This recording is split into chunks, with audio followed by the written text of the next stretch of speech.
Chapter 5. The Wine Shop. A large cask of wine had been dropped and broken in the street. The accident had happened in getting it out of a cart. The cask had tumbled out with a run, the hoops had burst, and it lay on the stones just outside the door of the wine shop, shattered like a walnut shell. All the people within reach had suspended their business or their idleness to run to the spot and drink the wine. The rough irregular stones of the street, pointing every way, and designed, one might have thought, expressly to lame all living creatures that approached them, had dammed it into little pools. These were surrounded, each by its own jostling group or crowd according to its size. Some men kneeled down, made scoops of their two hands joined, and sipped, or tried to help women, who bent over their shoulders to sip, before the wine had all run out between their fingers. Others, men and women, dipped in the puddles with little mugs of mutilated earthenware, or even with handkerchiefs from women's heads, which were squeezed dry into infants' mouths. Others made small mud embankments to stem the wine as it ran. Others, directed by lookers-on up at high windows, darted here and there to cut off little streams of wine that started away in new directions. Others devoted themselves to the sodden and lead-dyed pieces of the cask, licking and even champing the moist wine-rotted fragments with eager relish. There was no drainage to carry off the wine, and not only did it all get taken up, but so much mud got taken up along with it that there might have been a scavenger in the street, if anybody acquainted with it could have believed in such a miraculous presence. A shrill sound of laughter and of amused voices, voices of men, women, and children, resounded in the street while this wine game lasted. There was little roughness in the sport, and much playfulness. There was a special companionship in it, an observable inclination on the part of every one to join some other one, which led, especially among the luckier or lighter-hearted, to frolicsome embraces, drinking of healths, shaking of hands, and even joining of hands and dancing, a dozen together. When the wine was gone, and the places where it had been most abundant were raked into a gridiron pattern by fingers, these demonstrations ceased as suddenly as they had broken out. The man who had left his saw sticking in the firewood he was cutting set it in motion again. The woman who had left on a doorstep the little pot of hot ashes at which she had been trying to soften the pain in her own starved fingers and toes, or in those of her child, returned to it. Men with bare arms, matted locks, and cadaverous faces, who had emerged into the winter light from cellars, moved away to descend again, and a gloom gathered on the scene that appeared more natural to it than sunshine. The wine was red wine, and had stained the ground of the narrow street in the suburb of Saint-Antoine in Paris, where it was spilled. It had stained many hands too, and many faces, and many naked feet, and many wooden shoes. The hands of the man who sawed the wood left red marks on the billets, and the forehead of the woman who nursed the baby was stained with the stain of the old rag she wound around her head again. Those who had been greedy with the staves of the cask had acquired a tigerish smear about the mouth, and one tall joker, so besmirched, his head more out of a long squalid bag of a nightcap than in it, scrawled upon a wall with his finger dipped in muddy wine lees, "Blood." The time was to come when that wine too would be spilled on the street stones, and when the stain of it would be read upon many there. And now that the cloud settled on Saint-Antoine, which a momentary gleam had driven from his sacred countenance, the darkness of it was heavy, cold. Dirt, sickness, ignorance, and want were the lords in waiting on the saintly presence, nobles of great power, all of them, but most especially the last. samples of a people that had undergone a terrible grinding and regrinding in the mill, and certainly not in the fabulous mill which ground old people young, shivered at every corner, passed in and out at every doorway, looked from every window, fluttered in every vestige of a garment that the wind shook.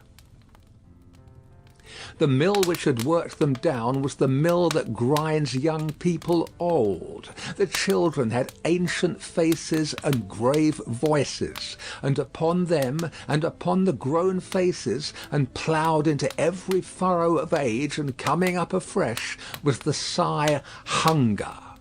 It was prevalent everywhere.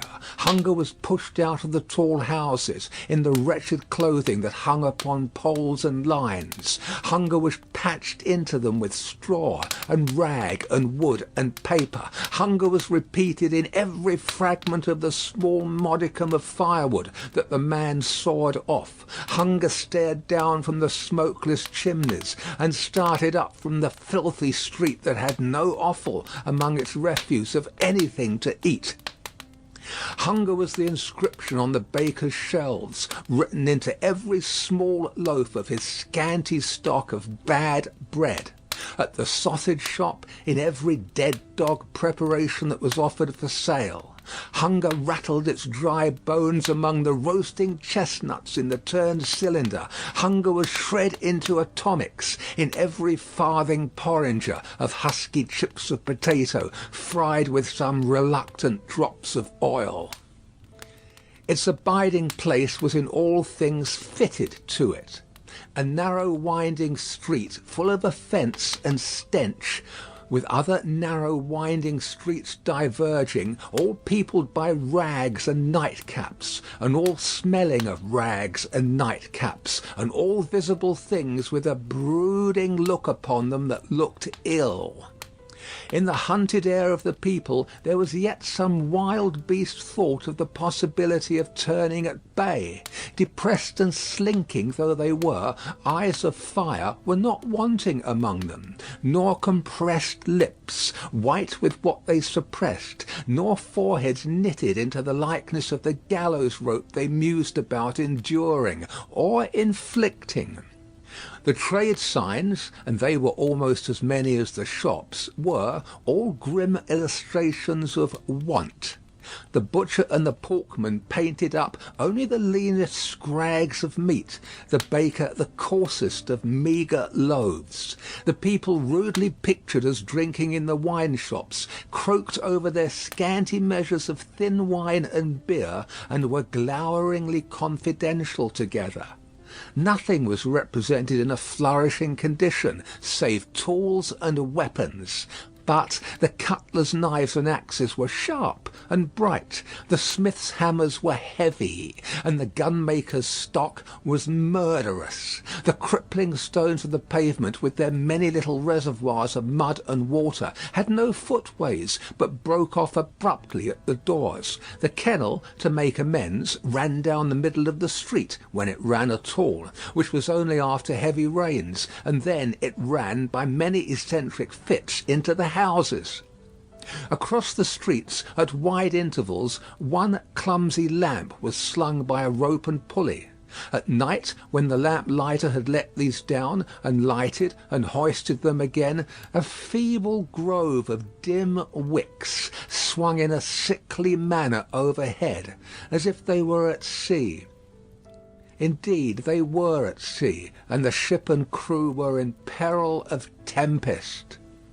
For the time was to come when the gaunt scarecrows of that region should have watched the lamplighter in their idleness and hunger so long as to conceive the idea of improving on his method, and hauling up men by those ropes and pulleys to flare upon the darkness of their condition.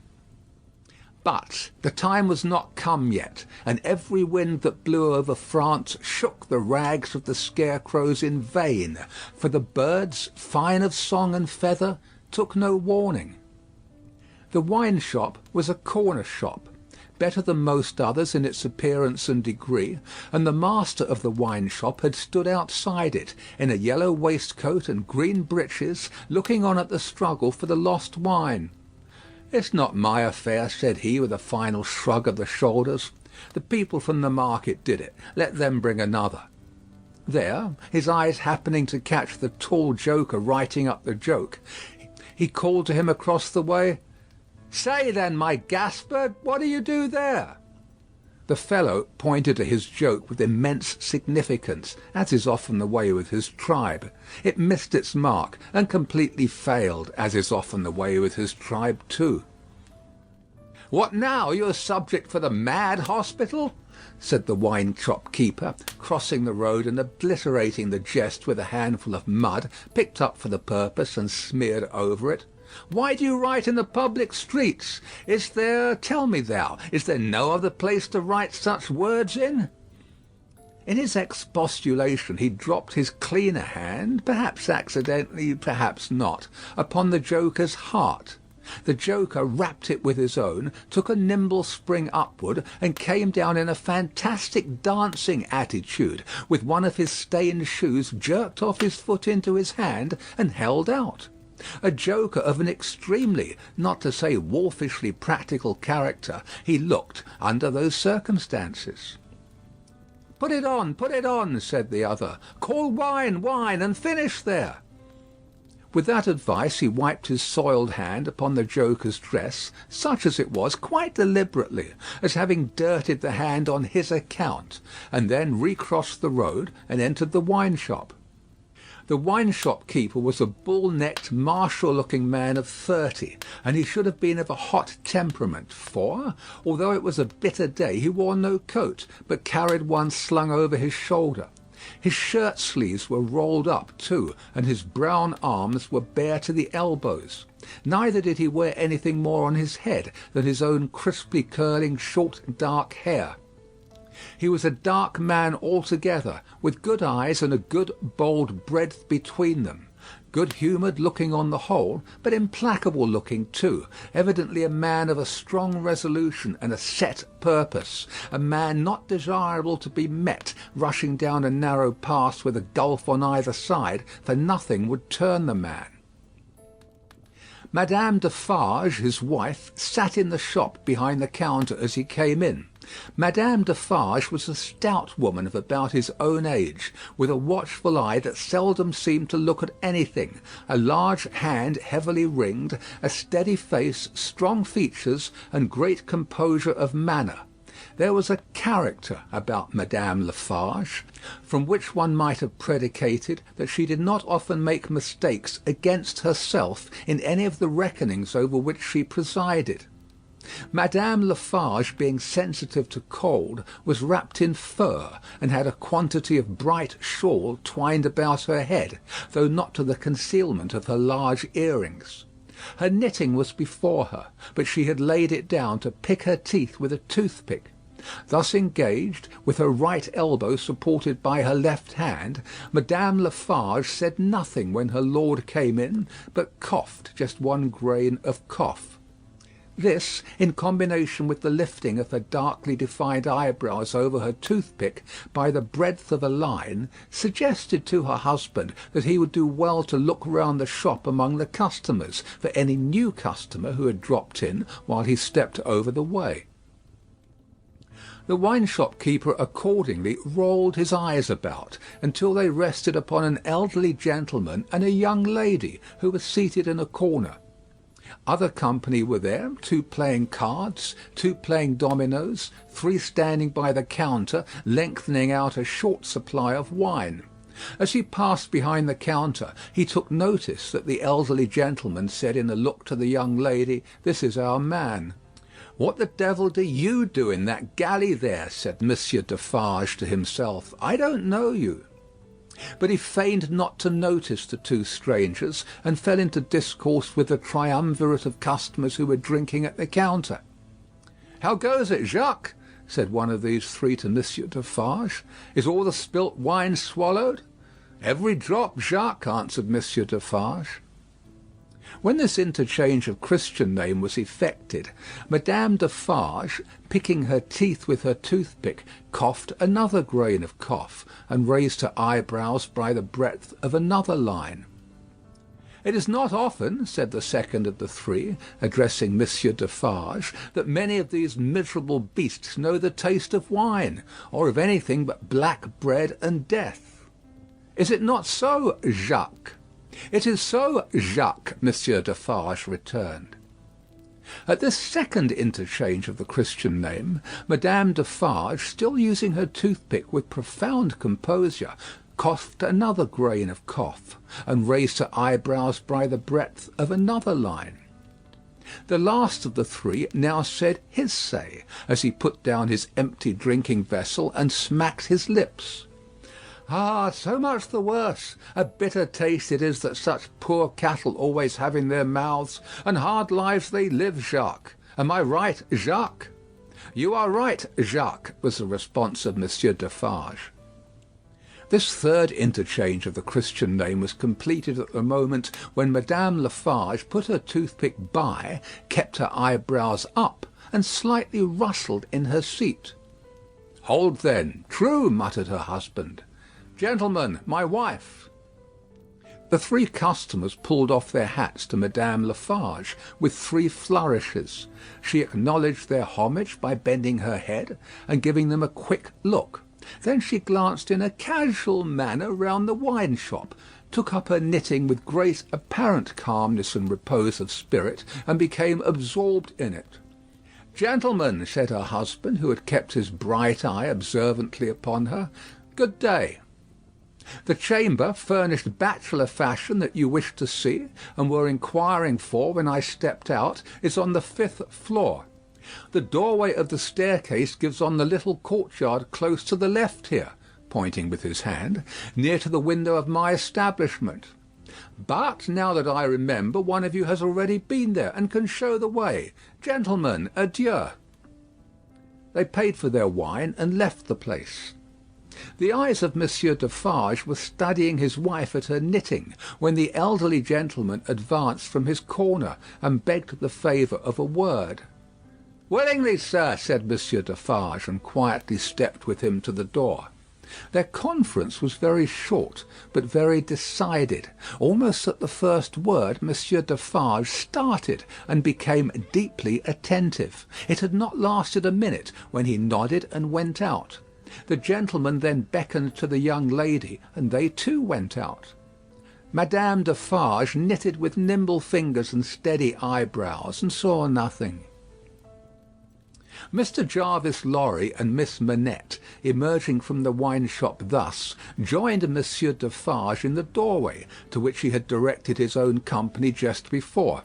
It opened from a stinking little black courtyard, and was the general public entrance to a great pile of houses, inhabited by a great number of people. In the gloomy tile-paved entry to the gloomy tile-paved staircase, Monsieur Defarge bent down on one knee to the child of his old master, and put her hand to his lips. It was a gentle action, but not at all gently done. A very remarkable transformation had come over him in a few seconds. He had no good humour in his face, nor any openness of aspect left, but had become a secret, angry, dangerous man. "It is very high. It is a little difficult. Better to begin slowly." Thus Monsieur Defarge in a stern voice to Mr. Lorry, as they began ascending the stairs. "Is he alone?" the latter whispered. "Alone? God help him! Who should be with him?" said the other in the same low voice. "Is he always alone, then?" "Yes." "Of his own desire?"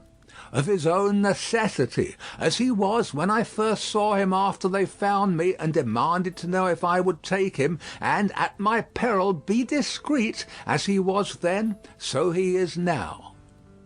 "He is greatly changed?" "Changed." The keeper of the wine shop stopped to strike the wall with his hand, and mutter a tremendous curse. No direct answer could have been half so forcible. Mr. Lorry's spirits grew heavier and heavier as he and his two companions ascended higher and higher. Such a staircase with its accessories in the older and more crowded parts of Paris would be bad enough now, but at that time it was vile indeed to unaccustomed and unhardened senses. Every little habitation within the great foul nest of one high building, that is to say, the room or rooms within every door that opened on the general staircase, left its own heap of refuse on its own landing, besides flinging other refuse from its own windows. The uncontrollable and hopeless mass of decomposition so engendered would have polluted the air, even if poverty and deprivation had not loaded it with their intangible impurities. The two bad sources combined made it almost insupportable. Through such an atmosphere, by a steep dark shaft of dirt and poison, the way lay. Yielding to his own disturbance of mind, and to his young companion's agitation, which became greater every instant, Mr. Jarvis Lorry twice stopped to rest.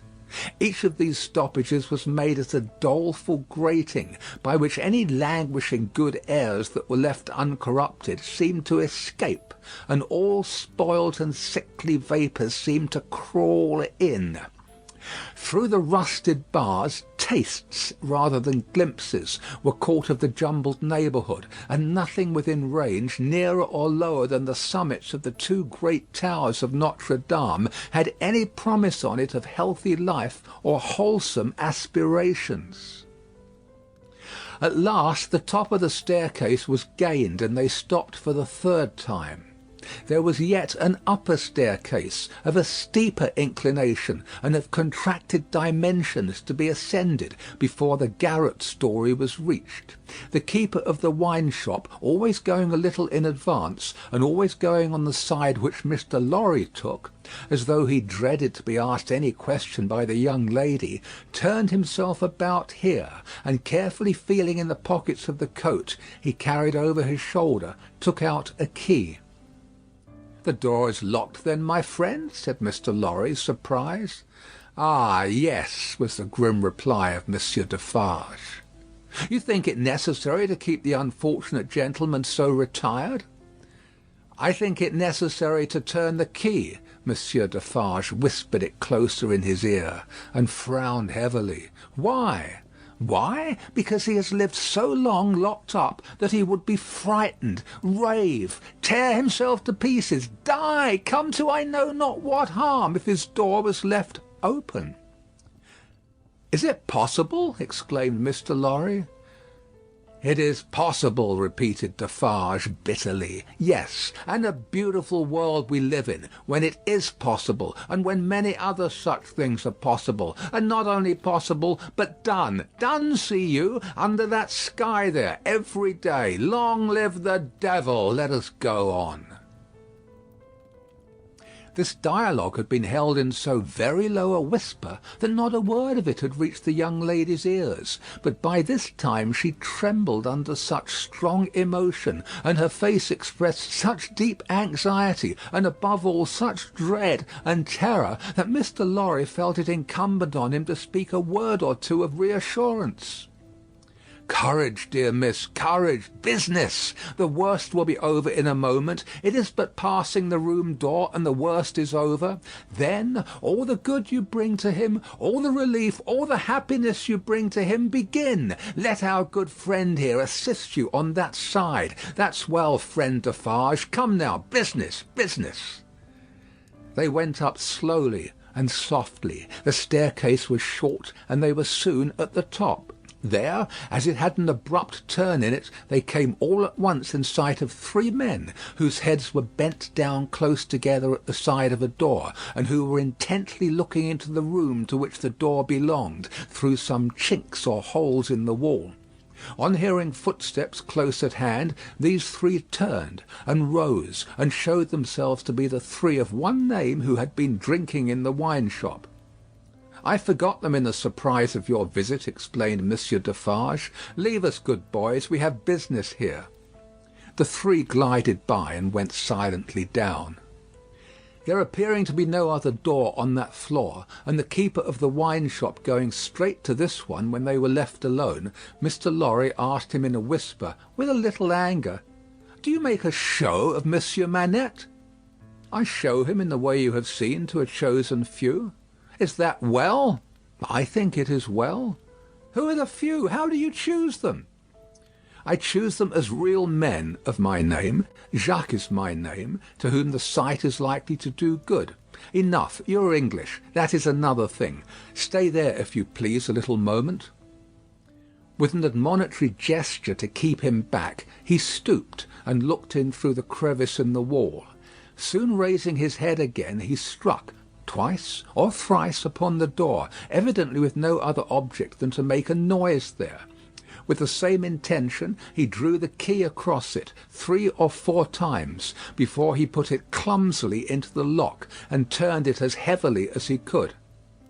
The door slowly opened inward under his hand, and he looked into the room and said something. A faint voice answered something. Little more than a single syllable could have been spoken on either side. He looked back over his shoulder and beckoned them to enter.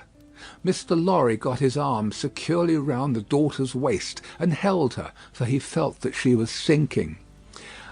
Business, business," he urged, with a moisture that was not of business shining on his cheek. "Come in, come in." "I am afraid of it," she answered, shuddering. "Of it? What?" "I mean of him, of my father." Rendered in a manner desperate by her state and by the beckoning of their conductor, he drew over his neck the arm that shook upon his shoulder, lifted her a little, and hurried her into the room. He sat her down just within the door, and held her, clinging to him. Defarge drew out the key, closed the door, locked it on the inside, took out the key again, and held it in his hand. All this he did methodically, and with as loud and harsh an accompaniment of noise as he could make. Finally, he walked across the room with a measured tread to where the window was. He stopped there and faced round. The garret, built to be a depository for firewood and the like, was dim and dark, for the window of dormer shape was in truth a door in the roof, with a little crane over it for the hoisting up of stores from the street, unglazed, and closing up the middle in 2 pieces, like any other door of French construction. To exclude the cold, one half of this door was fast closed, and the other was open but a very little way. Such a scanty portion of light was admitted through these means that it was difficult, on first coming in, to see anything, and long habit alone could have slowly formed in any one the ability to do any work requiring nicety in such obscurity. Yet work of that kind was being done in the garret, for, with his back towards the door, and his face towards the window where the keeper of the wine shop stood looking at him, a white-haired man sat on a low bench, stooping forward, and very busy making shoes. End of Book 1, Chapter 5. Chapter 6. The Shoemaker. "Good day," said Monsieur Defarge, looking down at the white head that bent low over the shoemaking. It was raised for a moment, and a very faint voice responded to the salutation, as if it were at a distance. "Good day." "You're still hard at work, I see." After a long silence, the head was lifted for another moment, and a voice replied, "Yes, I am working." This time a pair of haggard eyes had looked at the questioner before the face had dropped again. The faintness of the voice was pitiable and dreadful. It was not the faintness of physical weakness, though confinement and hard fare no doubt had their part in it. Its deplorable peculiarity was that it was the faintness of solitude and disuse. It was like the last feeble echo of a sound made long and long ago. So entirely had it lost the life and resonance of the human voice, that it affected the senses like a once beautiful colour faded away into a poor weak stain. So sunken and suppressed it was that it was like a voice underground. So expressive it was of a hopeless and lost creature that a famished traveller, wearied out by lonely wandering in a wilderness, would have remembered home and friends in such a tone before lying down to die. Some minutes of silent work had passed, and the haggard eyes had looked up again, not with any interest or curiosity, but with a dull mechanical perception beforehand that the spot where the only visitor they were aware of had stood was not yet empty. "I want," said Defarge, who had not removed his gaze from the shoemaker, "to let in a little more light here. You can bear a little more?" The shoemaker stopped his work, looked with a vacant air of listening at the floor on one side of him, then similarly at the floor on the other side of him, then upward at the speaker. What did you say? You can bear a little more light?" "I must bear it if you let it in," laying the palest shadow of a stress upon the second word. The opened half-door was opened a little further, and secured at that angle for the time. A broad ray of light fell into the garret, and showed the workman with an unfinished shoe upon his lap, pausing in his labour. His few common tools and various scraps of leather were at his feet and on his bench. He had a white beard, raggedly cut, but not very long, a hollow face, and exceedingly bright eyes. The hollowness and thinness of his face would have caused them to look large, under his yet dark eyebrows and his confused white hair, though they had been really otherwise. But they were naturally large, and looked unnaturally so. His yellow rags of shirt lay open at the throat, and showed his body to be withered and worn.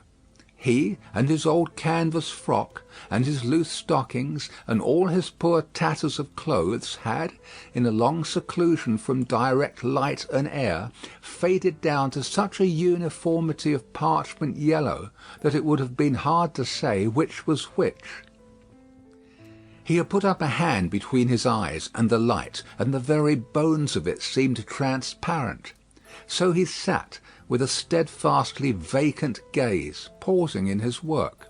He never looked at the figure before him, without first looking down on this side of himself, then on that, as if he had lost the habit of associating place with sound. He never spoke, without first wandering in this manner, and forgetting to speak. "Are you going to finish that pair of shoes to-day?" asked Defarge, motioning to Mr. Lorry to come forward. "What did you say?" "Do you mean to finish that pair of shoes to-day?" "I can't say that I mean to. I suppose so. I don't know." But the question reminded him of his work, and he bent over it again. Mr. Lorry came silently forward, leaving the daughter by the door. When he had stood for a minute or two by the side of Defarge, the shoemaker looked up. He showed no surprise at seeing another figure, but the unsteady fingers of one of his hands strayed to his lips as he looked at it. His lips and his nails were of the same pale lead colour. And then the hand dropped to his work, and he once more bent over the shoe. The look and the action had occupied but an instant. "You have a visitor, you see," said Monsieur Defarge. What did you say?" "Here is a visitor." The shoemaker looked up as before, but without removing a hand from his work. "Come," said Defarge. "Here is monsieur, who knows a well-made shoe when he sees one. Show him that shoe you are working at. Take it, monsieur." Mr. Lorry took it in his hand. "Tell monsieur what kind of shoe it is, and the maker's name." There was a longer pause than usual before the shoemaker replied, "I forget what it was you asked me. What did you say?" "I said, couldn't you describe the kind of shoe for monsieur's information?" "It is a lady's shoe. It is a young lady's walking shoe. It is in the present mode. I never saw the mode. I have had a pattern in my hand." He glanced at the shoe with some little passing touch of pride. "And the maker's name?" said Defarge. Now that he had no work to hold, he laid the knuckles of the right hand in the hollow of the left, and then the knuckles of the left hand in the hollow of the right, and then passed a hand across his bearded chin, and so on in regular changes without a moment's intermission. The task of recalling him from the vagrancy into which he always sank when he had spoken was like recalling some very weak person from a swoon, or endeavouring, in the hope of some disclosure, to stay the spirit of a fast-dying man.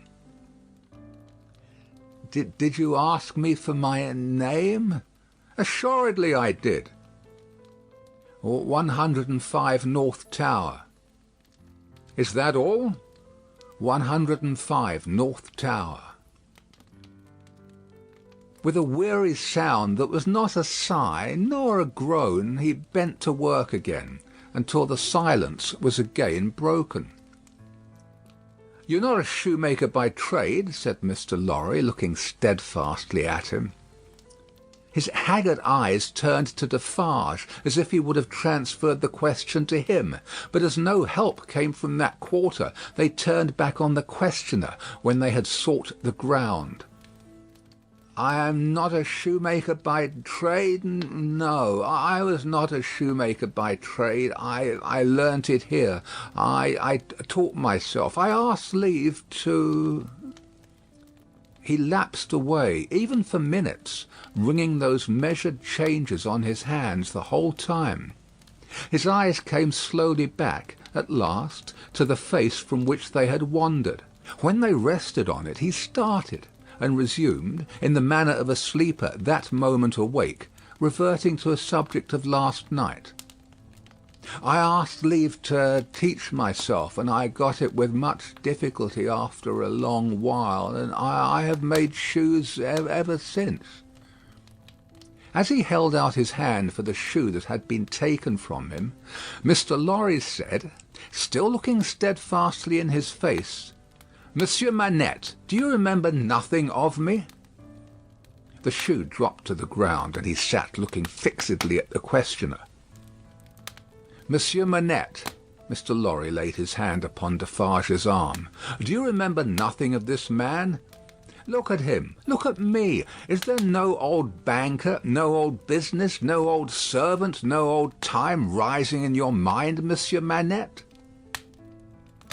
As the captive of many years sat looking fixedly, by turns, at Mr. Lorry and at Defarge, some long obliterated marks of an actively intent intelligence in the middle of the forehead gradually forced themselves through the black mist that had fallen on him. They were overclouded again. They were fainter. They were gone, but they had been there. And so exactly was the expression repeated on the fair young face of her who had crept along the wall to a point where she could see him, and where she now stood looking at him, with hands which at first had been only raised in frightened compassion, if not even to keep him off and shut out the sight of him, but which were now extending towards him, trembling with eagerness to lay the spectral face upon her warm young breast, and love it back to life and hope. So exactly was the expression repeated, though in stronger characters, on her fair young face, that it looked as though it had passed like a moving light from him to her. Darkness had fallen on him in its place. He looked at the two less and less attentively, and his eyes in gloomy abstraction sought the ground and looked about him in the old way. Finally, with a deep, long sigh, he took the shoe up and resumed his work. "Have you recognised him, monsieur?" asked Defarge in a whisper. "Yes, for a moment. At first I thought it quite hopeless, but I have unquestionably seen, for a single moment, the face that I once knew so well. Hush! Let us draw further back. Hush!" She had moved from the wall of the garret very near to the bench on which he sat. There was something awful in his unconsciousness of the figure that could have put out its hand and touched him as he stooped over his labour. Not a word was spoken, not a sound was made. She stood like a spirit beside him, and he bent over his work. It happened at length that he had occasion to change the instrument in his hand for his shoemaker's knife. It lay at that side of him which was not the side on which he stood. He had taken it up and was stooping to work again, when his eyes caught the skirt of her dress. He raised them and saw her face. The two spectators started forward, but she stayed them with a motion of her hand. She had no fear of his striking at her with the knife, though they had. He stared at her with a fearful look, and after a while his lips began to form some words, though no sound proceeded from them. By degrees, in the pauses of his quick and laboured breathing, he was heard to say, "What is this?" With the tears streaming down her face, she put her two hands to her lips and kissed them to him, then clasped them on her breast as if she laid his ruined head there. "You are not the gaoler's daughter?" She sighed. "No." "Who are you?" Not yet trusting the tones of her voice, she sat down on the bench beside him. He recoiled, but she laid her hand upon his arm. A strange thrill struck him when she did so, and visibly passed over his frame. He laid the knife down softly as he sat staring at her. Her golden hair, which she wore in long curls, had been hurriedly pushed aside and fell down over her neck. Advancing his hand by little and little, he took it up and looked at it. In the midst of the action he went astray, and with another deep sigh fell to work at his shoemaking. But not for long. Releasing his arm, she laid her hand upon his shoulder. After looking doubtfully at it 2 or 3 times, as if to be sure that it was really there, he laid down his work, put his hand to his neck, and took off a blackened string with a scrap of folded rag attached to it. He opened this carefully on his knee, and it contained a very little quantity of hair, not more than 1 or 2 long golden hairs, which he had in some old day wound off upon his finger. He took her hair into his hand again, and looked closely at it. "It is the same. How can it be? When was it? How was it?"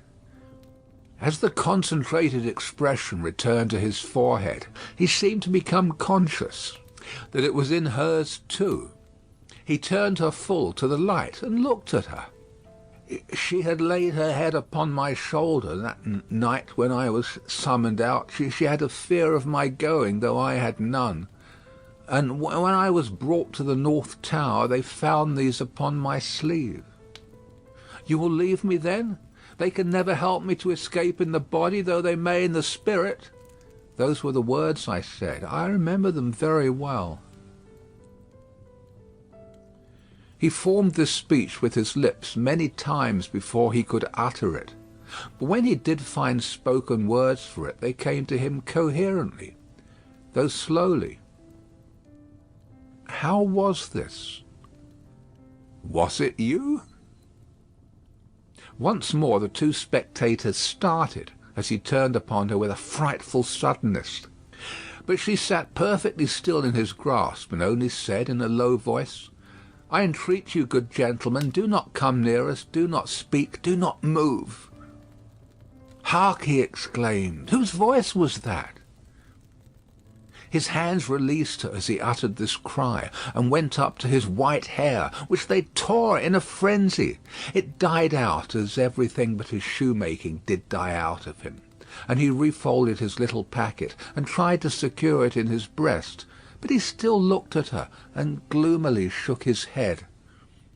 "No, no, no, you are too young, too blooming. It can't be. See what the prisoner is. These are not the hands she knew. This is not the face she knew. This is not a voice she has heard. No, no, she was, and he was, before the slow years of the North Tower, ages ago. What is your name, my gentle angel?" Hailing his softened tone and manner, his daughter fell upon her knees before him, with her appealing hands upon his breast. Oh, sir, at another time you shall know my name, and who my mother was, and who my father, and how I never knew their hard, hard history. But I cannot tell you at this time, and I cannot tell you here. All that I may tell you here and now is, that I pray to you to touch me and to bless me. Kiss me, oh my dear, my dear. His cold white head mingled with her radiant hair, which warmed and lighted it as though it were the light of freedom shining on him. If you hear in my voice, I don't know that it is so, but I hope it is, if you hear in my voice any resemblance to a voice that once was sweet music in your ears, weep for it, weep for it. If you touch, in touching my hair, anything that recalls a beloved head that lay on your breast when you were young and free, weep for it, weep for it. If, when I hint to you of a home that is before us, where I will be true to you with all my duty and with all my faithful service, I bring back the remembrance of a home long desolate, while your poor heart pined away, weep for it, weep for it. She held him close around the neck and rocked him on her breast like a child. If, when I tell you, dearest dear, that your agony is over, and that I have come here to take you from it, and that we go to England to be at peace and at rest, I cause you to think of your useful life laid waste, and of our native France so wicked to you, weep for it, weep for it. And if, when I shall tell you of my name, and of my father who is living, and of my mother who is dead, you learn that I have to kneel to my honoured father, and implore his pardon for having never for his sake striven all day, and lain awake and wept all night, because the love of my poor mother hid his torture from me. Weep for it, weep for it. Weep for her, then, and for me, good gentlemen. Thank God, I feel his sacred tears upon my face, and his sobs strike against my heart. Oh, see, thank God for us, thank God. He had sunk into her arms, and his face dropped on her breast, a sight so touching, yet so terrible in the tremendous wrong and suffering which had gone before it, that the two beholders covered their faces. When the quiet of the garret had been long undisturbed, and his heaving breast and shaken form had long yielded to the calm that must follow all storms, emblem to humanity of the rest and silence into which the storm called life must hush at last, they came forward to raise the father and daughter from the ground. He had gradually dropped to the floor, and lay there in a lethargy, worn out. She had nestled down with him, that his head might lie upon her arms, and her hair drooping over him curtained him from the light. If, without disturbing him, she said, raising her hand to Mr. Lorry as he stooped over them, after repeated blowings of his nose, all could be arranged for our leaving Paris at once, so that from the very door he could be taken away. But consider, is he fit for the journey? Asked Mr. Lorry. More fit for that, I think, than to remain in this city so dreadful to him. It is true, said Defarge, who was kneeling to look on and hear. More than that, Monsieur Manette is, for all reasons, best out of France. Say, shall I hire a carriage and post horses? That's business, said Mr. Lorry, resuming on the shortest notice his methodical manners, and if business is to be done, I had better do it. Then be so kind, urged Miss Manette, as to leave us here. You see how composed he has become, and you cannot be afraid to leave him with me now. Why should you be? If you will lock the door to secure us from interruption, I do not doubt that you will find him, when you come back, as quiet as you leave him. In any case, I will take care of him until you return, and then we will remove him straight. Both Mr. Lorry and Defarge were rather disinclined to this course, and in favour of one of them remaining. But as there were not only carriage and horses to be seen to, but travelling papers, and as time pressed, for the day was drawing to an end, it came at last to their hastily dividing the business that was necessary to be done, and hurrying away to do it. Then, as the darkness closed in, the daughter laid her head down on the hard ground close at the father's side, and watched him. The darkness deepened and deepened, and they both lay quiet until a light gleamed through the chinks in the wall. Mr. Lorry and Monsieur Defarge had made all ready for the journey, and had brought with them, besides travelling cloaks and wrappers, bread and meat, wine and hot coffee. Monsieur Defarge put this provender and the lamp he carried on the shoemaker's bench. There was nothing else in the garret but a pallet bed, and he and Mr. Lorry roused the captive and assisted him to his feet. No human intelligence could have read the mysteries of his mind in the scared blank wonder of his face. Whether he knew what had happened, whether he recollected what they had said to him, whether he knew that he was free, were questions which no sagacity could have solved. They tried speaking to him, but he was so confused and so very slow to answer that they took fright at his bewilderment, and agreed for the time to tamper with him no more. He had a wild, lost manner of occasionally clasping his head in his hands that had not been seen in him before. Yet he had some pleasure in the mere sound of his daughter's voice, and invariably turned to it when she spoke. In the submissive way of one long accustomed to obey under coercion, he ate and drank what they gave him to eat and drink, and put on the cloak and other wrappings that they gave him to wear. He readily responded to his daughter's drawing her arm through his, and took and kept her hand in both his own. They began to descend, Monsieur Defarge going first with the lamp, Mr. Lorry closing the little procession. They had not traversed many steps of the long main staircase when he stopped, and stared at the roof and round at the walls. "You remember the place, my father? You remember coming up here?" What did you say?" But before she could repeat the question, he murmured an answer, as if she had repeated it. "Remember? No, I don't remember. It was so very long ago."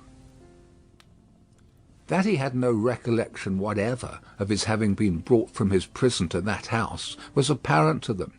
They heard him mutter 105 North Tower, and when he looked about him, it evidently was for the strong fortress walls which had long encompassed him. On their reaching the courtyard, he instinctively altered his tread, as being in expectation of a drawbridge. And when there was no drawbridge, and he saw the carriage waiting in the open street, he dropped his daughter's hand and clasped his head again. No crowd was about the door. No people were discernible at any of the many windows. Not even a chance passer-by was in the street. An unnatural silence and desertion reigned there. Only one soul was to be seen, and that was Madame Defarge, who leaned against the door-post, knitting, and saw nothing.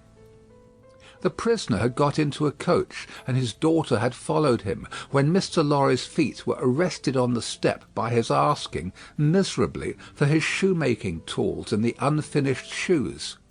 Madame Defarge immediately called to her husband that she would get them, and went, knitting, out of the lamplight through the courtyard.